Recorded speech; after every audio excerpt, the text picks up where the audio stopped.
Hello, guys, welcome to this podcast, Everyday Talkies, which ironically does not come out daily. I am Anshul and I talk about random things to random people, majorly about life, perspectives, and thinking process. It's like an interview, or let's say more of a conversation with one or two guests about random topics that interest us. To be really honest, it's just a way to reduce my inhibitions in talking to people.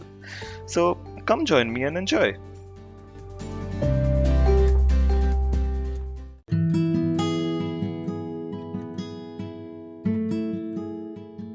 Hello, guys, this is Anshul here. We are back with a new episode of Everyday Talkies.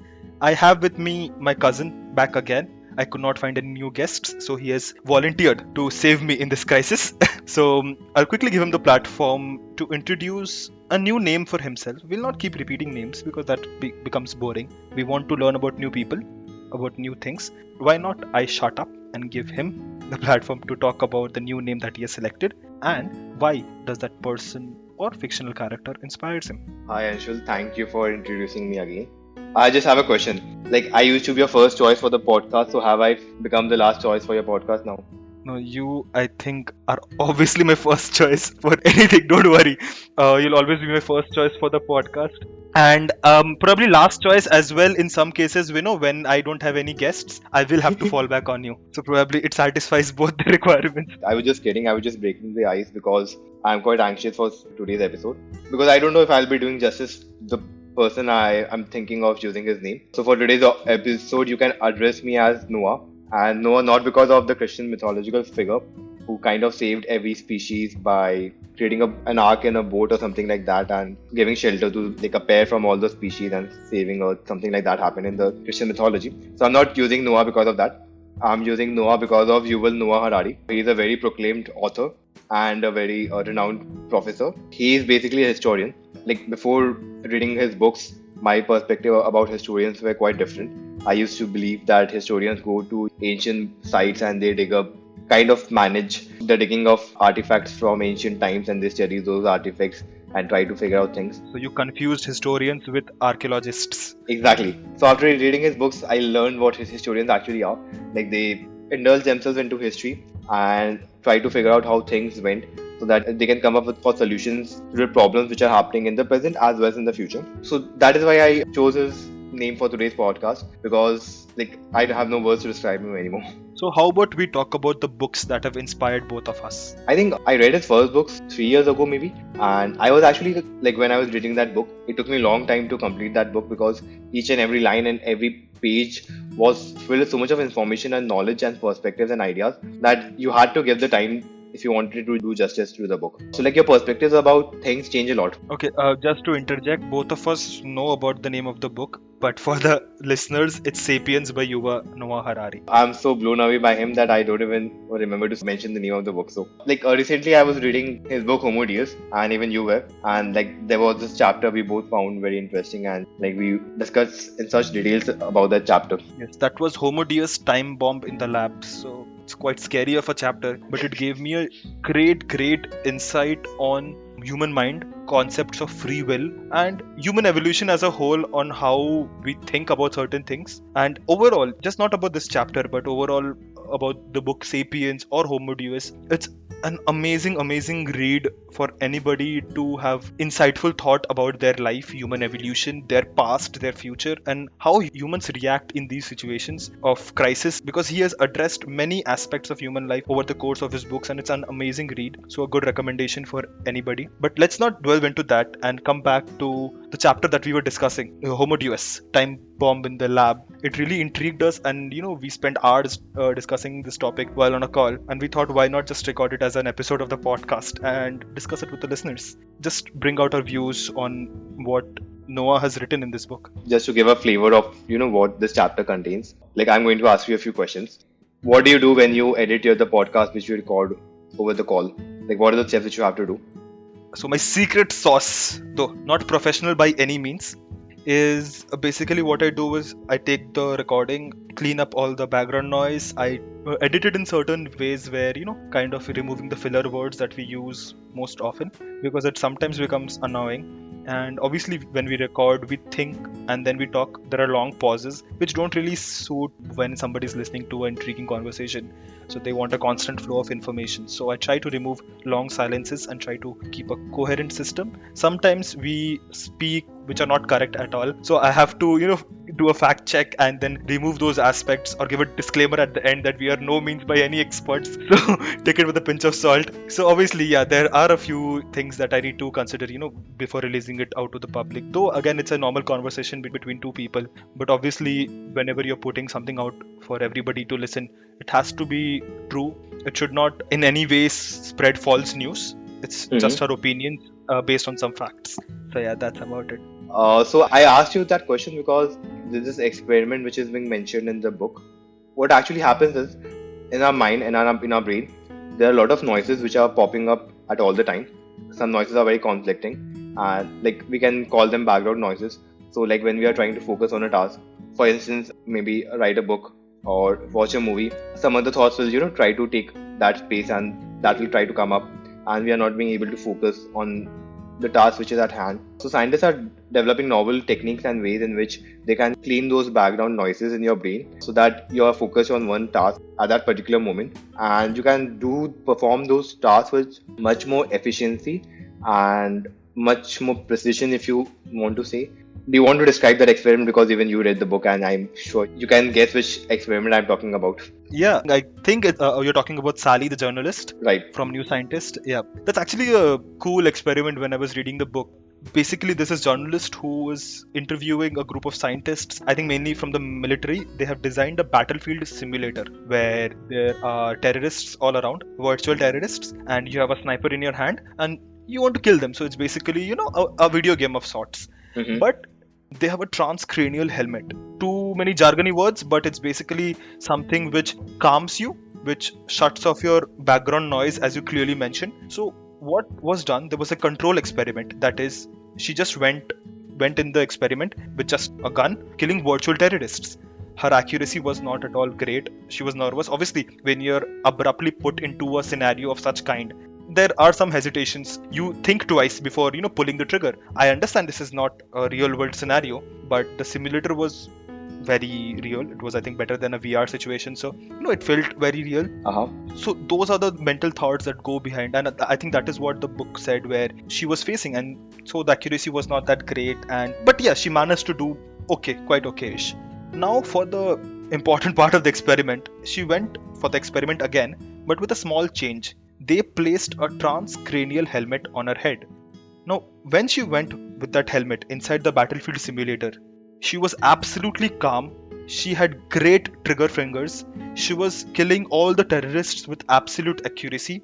Her killing ratio just skyrocketed. And the conclusion that was derived from this experiment was that, as you clearly mentioned, that there are numerous background noises that go inside our head, which hinders us from focusing on a task, be it as mundane as writing a book or watching a series or anything. In this example, let's say killing terrorists in a simulator. So shutting off those background noises and making your mind focus on one important task and improving your focus and accuracy is something which that helmet made Sally do. And it's quite a big revelation, where a group of scientists could control human or brain waves. How do I put this in a more easier sense? Control your will. So yeah, that is what was the conclusion. What are your insights after this experiment? First, I want to tell you that you mentioned that she went into the experiment again with a small change. I believe that was not a small change. It can be a revolutionary thing in the future. Secondly, I was reading about her, and she told that she was so hooked onto it that even after a few weeks after her visit to that military base where she had performed that experiment, she wanted to go again, because she told that when she was wearing that helmet, she was so calm. Like all her doubts and all her inhibitions and insecurities, they slowly vanished and died away. She doesn't know how, and she became so much more confident, so much more focused, that she was able to, like you said, kill all the terrorists, which she was not being able to do earlier. Although the author cleverly puts in a disclaimer that this might be because of a placebo effect, we don't know. But like these are the experiments which are being conducted and which are changing the way we perceive free will as such. My takeaway from this chapter was that natural selection invalidates free will, because when you think of it, when you perform a task, it can either be random or it can either be predetermined. So there's a small experiment which the author mentions in which a patient was there and he was given two switches, and even before he pressed a switch, scientists they could guess which switch he's going to press. They covered his brain with a helmet and certain electrodes, and they were able to read what is going in his brain. And even before pressing a switch, he knew what is being done.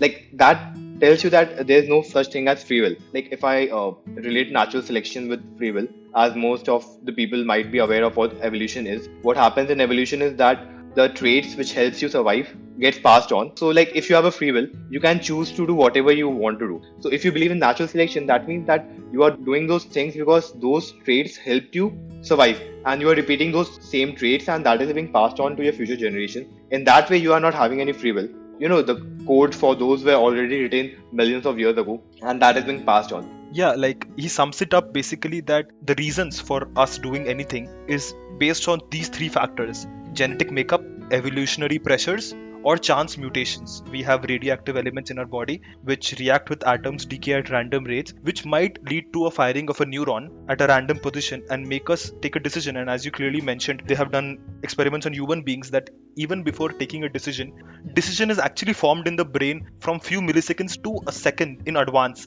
before doing something. And just to give a context in a more, I think, lucid sense, which again was stated in the book by using a robot's example, where a robot is nothing but a pre-programmed body by human beings. But how do you make decisions by a robot random? How do you do that? Any code that you write is basically pre-programmed. It's dependent on something. So it's not truly random. It's just a pseudo-random thing.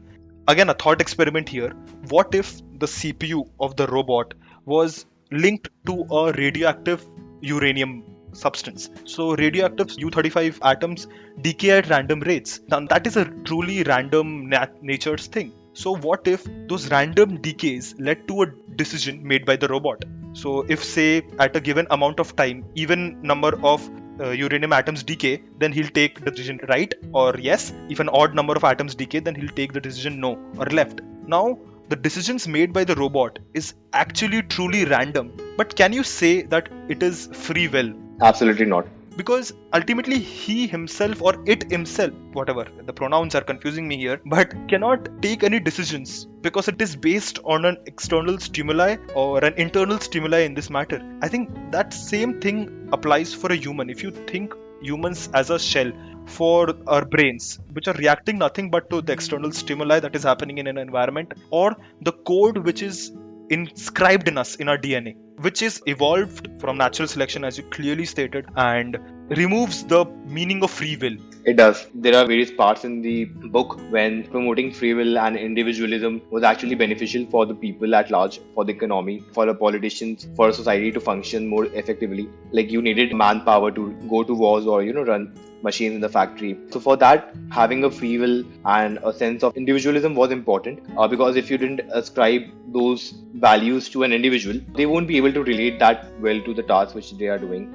And so you had to tell people that, okay, you are valuable, that is why you are needed in war, that is why you are needed in for this task. And like you have a free will, so you can choose which government should govern the policies in the state, or you can go and choose which movies you want to watch. So like those are the things which was popular and which actually have benefited the society. Yeah, and even human decisions somewhere are influenced by other people. Basically, we were talking about the government we choose, or let's say the movies that we choose. Do you really think those are free will? Because right now, everything is, either you're influenced by, let's say, your friend who is recommending you a movie, and that is why your neuron suggests you that it's a pleasurable experience for both of you because you could relate to that person, and that's why it's a choice that you make. Or the whole industry behind OTT platforms, that is Netflix, Amazon Prime, they know your data better than yourself, so they recommend you certain shows which makes you believe that you are interested in that world itself, so you never venture out to try something new.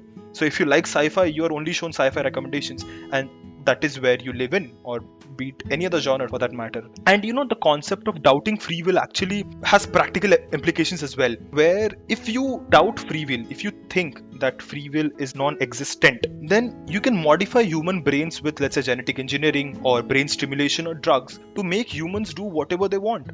So like this experiment which we were discussing, robot rat, professor named Sanjeev Talwar in the State University of New York. He actually performed this experiment. What he did was that the decision making part of the brain of the rat was actually implanted with electrodes, and so with a switch the professor controlled remotely, he could tell the rat what to do. Like, he had to train the rat to obviously get used to that electrode and actually do what the professor wanted to do. If it press a button, the rat would turn left, or the rat would turn right, or the rat would climb a ladder.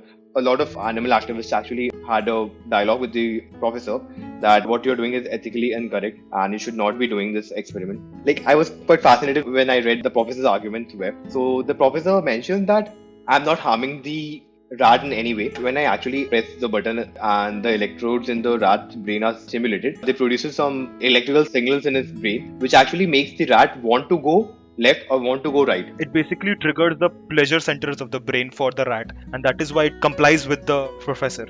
And so if the rat could speak, and if you could have a conversation with the rat and you ask the rat that why did you turn left and why did you turn right, so the rat will say that I have a free will. I chose to turn left and I chose to turn right, or I chose to climb the ladder. No one influenced my decision, because the rat was unaware that those decisions were actually coming remotely from a remote which was being operated by a professor in another room. There's one thing I would like to interject. The argument that he gave the animal welfare activists, he quoted, this is a direct quote from the book, and he said, the rat actually feels nirvana when he makes those decisions. So, it gives a sense of feeling that what if we are all controlled by a supreme entity? Although, like, all those experiments are quite in the nascent stage, and to actually affirm those theories that we don't have free will, there have to be a lot more experiments, but you get a gist of what the author actually tries to convey. There's another example which I remember. Like, there's a hospital in Jerusalem, Hadassah Hospital. They have developed a very novel technique of treating depression. What they do is they plant certain electrodes at certain portions in your brain. Although this is a very invasive treatment, but that is what they are doing. So what that electrodes do is it actually calms and reduces the electrochemical signatures in the portions of your brain, which gives rise to the feeling of feeling gloomy or feeling sad or depressed or struggling mentally. So it kind of limits the functions of that particular part of the brain when those electrodes are activated. And if a person is depressed, they actually feel better after those electrodes are used as a treatment for their depression. Just to conclude that experiment, one thing that was super funny, which was mentioned in the book, was after that experiment was conducted, I think after a few weeks or months, the patient came back and said that he had a relapse. He was feeling depressed again, even after the treatment. Now, that was a source of concern for the scientists. And after checking what was the problem, they found out that the battery of the electrodes were dead. Basically, the machine was not functioning and he was depressed all over again. So it was just a battery failing that had relapsed the whole depression phase. So it tells you how powerful the technology is, that it basically molds a person as a whole and makes him feel better in this case. So why don't we jump into a different section of the book which explores two different personalities that live in us. It is called the narrating self and the experiencing self. So there's an experiment which the author mentions in the book. It was conducted by a Nobel Prize winner named Daniel Kahneman and his team. What they did was they had certain people lined up and they asked them to immerse their hands in a bowl of water which was at 14 degrees Celsius for 60 seconds. So after they had removed their hand after 60 seconds, they were given a break of 8 minutes. And in the second instance, they had to immerse their hand again in a bowl of water in which the temperature was 14 degrees Celsius again. And after 60 seconds, a warm water was introduced in that bowl and the temperature was increased to 15 degrees Celsius.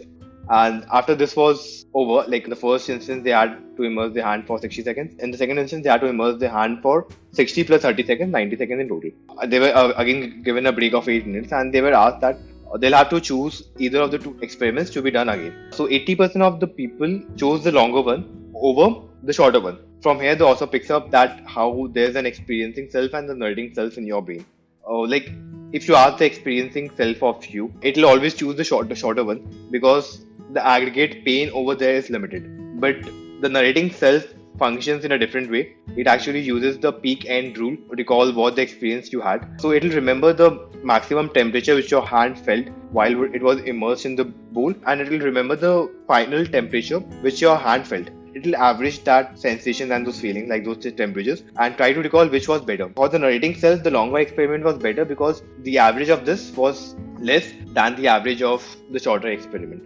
The decisions which you make are actually being governed by the narrating self, and the experiencing self doesn't have a lot of say in that. This is a nice way where the author explains what narrating self and experiencing self is. It's basically intertwined. It's not something which you can, pinpoint as two different aspects. Basically, experiences, let's say, imagine hunger. Hunger is an experience, but narrating self gives it a different meaning depending on situation. If you're hungry because of Ramzan, one case. Second case, for a medical exam. Or the third case, because you have no money. In all the three cases, the experience is the same, but there is a whole different story behind each of those relations. The experiencing self treats the hunger as hunger. That's about it, because that's the experience that you're getting. The narrating self, depending on the situation, writes the entire story and gives you an entire feeling. If you're hungry during Ramzan, then you don't feel pain of that level, because that is something you participate in. Even for a medical exam, the pain is not that difficult, because again, that is something you choose to do, and that is something for your own benefit for a longer run. But if you are poor, the hunger hurts you more, because you can't even feed yourself or your family. So that is how psychologically both narrating self and the experiencing self differ. And it's said that the narrating self is duration blind. So as you clearly mentioned, that it does not see if the pain is lasting for a longer time. All that matters for the narrating self is the aggregate pain, or the average pain should be less. That's about it. It's not that you have split personalities. Some people rely more on narrating self decisions, and some people rely on more experiencing self decisions. So people who are more, I think, inclined towards experiencing self, they will prefer a shorter experiment. But people who are more inclined in the narrating self aspect of their mind, they'll probably prefer the longer or more averaged, pained out experiment. And evolution plays a huge part in this aspect, and it has cracked this case way before human beings ever had. And there's a beautiful example mentioned in the book where it says that human birth is an unbearable moment for the lady, so no sane woman would ever want to do it again. But why does this happen, that they want to go through the process of childbirth all over again? Because right after labor, human body has a secretion of such hormonal system which actually reduces pain and gives a feeling of elation for you. And obviously our society is such that if you give birth, it's a merry situation, so you feel happy to satisfy the society as well. So overall, if you see, the last moment is ending on a very high note. So even if you're going through a painful procedure, but because you're ending on a very happy note or a very satisfied note, the average experience becomes way less painful. And that is why human beings prefer to go through the whole cycle again and again. Now, one absolutely tremendous quote which I have specially written down to be heard by all is, the narrating self goes over our experiences with a sharp pair of scissors and a thick black marker. It censors at least some moments of horror and files in the archive a story with a happy ending. So that is what in just a narrating self is. So in the book, the author also mentions about the wars which happened and how the politicians actually makes more people die because of this. For example, he mentions the war during World War I, when Italy went to war with the Austria and the Hungary government. There were 11 wars within the span of 2 years. In the first war, 15,000 people died. In the second war, I think 40,000 people died, and in the third war, 70,000 people died.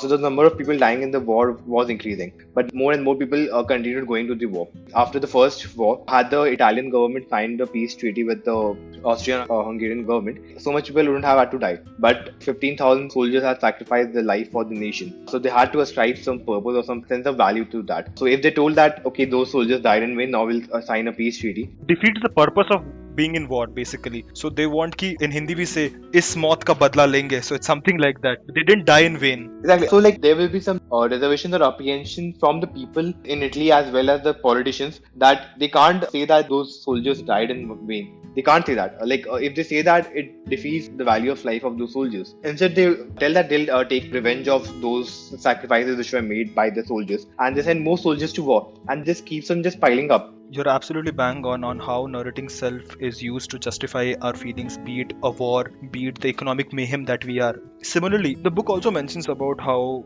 a whole industry of religious trickery is behind, which benefits from the narrating self of human beings. Basically, very funnily, it states in the book that the more painful the sacrifice, the more convinced people are of the existence of this imaginary recipient. So it's quite insightful to think how crazy sacrifices makes humans believe that that sacrifice will yield more fruitful results in the future, and people sometimes fall for that, and there's nothing to blame. It's basically your own human brain cooks up the whole entire story and falls for the trap. The whole industry runs behind that.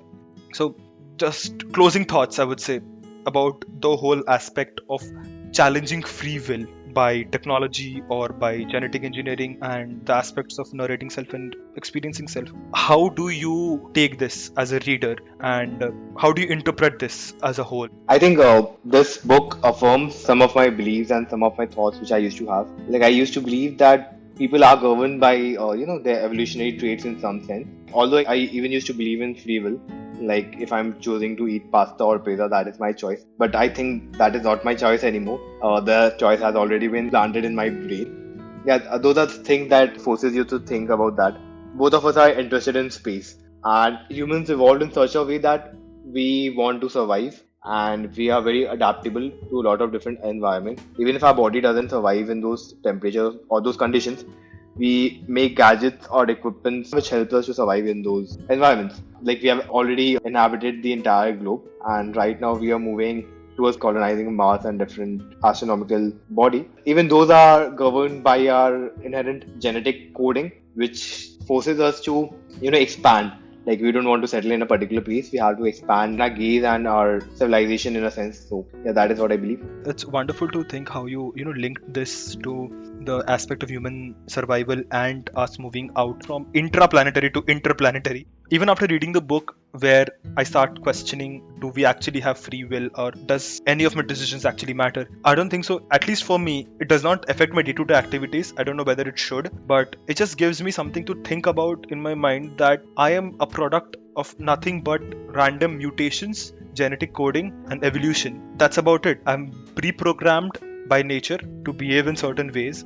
Bringing the concept which this chapter describes in a more coherent sense, in a more day-to-day sense, is still difficult, at least for me. Like, what do you feel about that? Yeah, I actually think that what you said is true. It is very difficult for our mind to actually accept what the author mentions, because this kind of goes against whatever we have believed for such a long time. I would like to close this episode down by quoting. The quote goes something like this: "For the narrating self would much prefer to go on suffering in the future, just so it won't have to admit that our past suffering was devoid of all meaning." I think that is what our life is basically.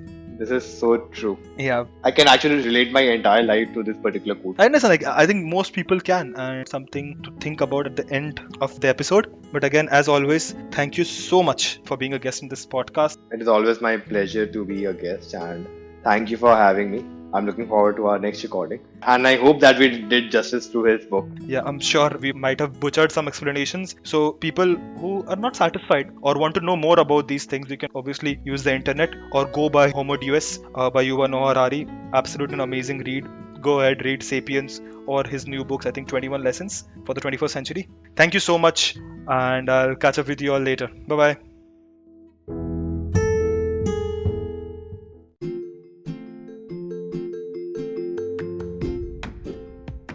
Thank you to all the listeners. I'll catch up with you again soon with someone new and lots of interesting discussions. So, bye.